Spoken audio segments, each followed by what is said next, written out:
I'm Vincent Scarfo and I'm from Flanders, New Jersey.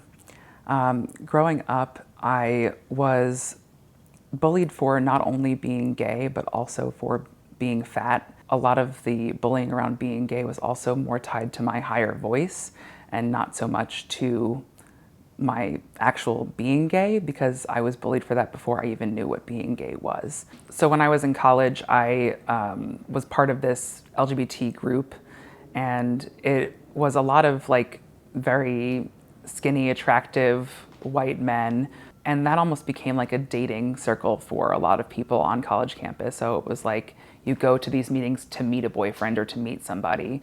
But being a bigger guy, I didn't always feel confident that the other people there were interested in me, considering it was this very kind of homogenous group. I was almost embracing my more masculine side and being like, my voice is high, but I'm not really very feminine in a lot of the other things that I do. So I joined a fraternity. I spent a lot more time with straight men. I wanted to kind of explore that side of myself. While being in a fraternity was kind of the non-stereotypical experience. I feel like I didn't really do the like, let's go to parties, let's hook up, let's have sex and do all this stuff. I actually graduated from college and I was still a virgin. I joined a few different websites, like I was on Bigger City and Growler. I was using these dating sites to find guys who were smaller but interested in bigger men. When I went to Los Angeles for grad school, I had deleted and re-uploaded all those apps several times, I feel like, as most men do.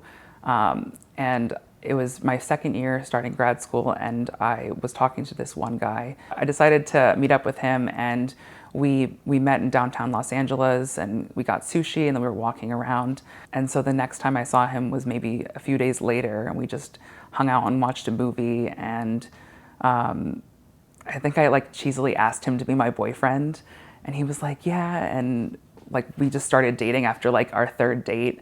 It being my first relationship, I didn't really know what things were deal breakers and what things were stuff that you need to work on. There was kind of this last straw moment that was just like, you know what, I need to end this relationship and see what's out there. And if what is out there is nothing, I have to be okay with that for a while. I got a job posting sent to me by my mentor for this job in Philadelphia.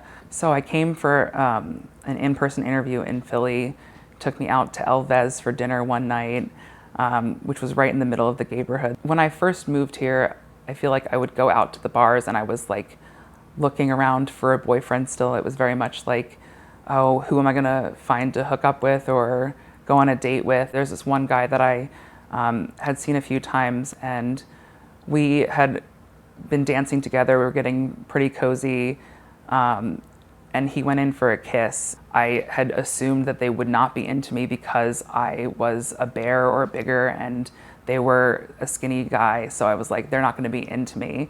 So when they went in for the kiss, I was a little bit like put off. I was like, oh, what's happening? I'm so confused right now. And then I had let that moment pass because I wasn't ready for it.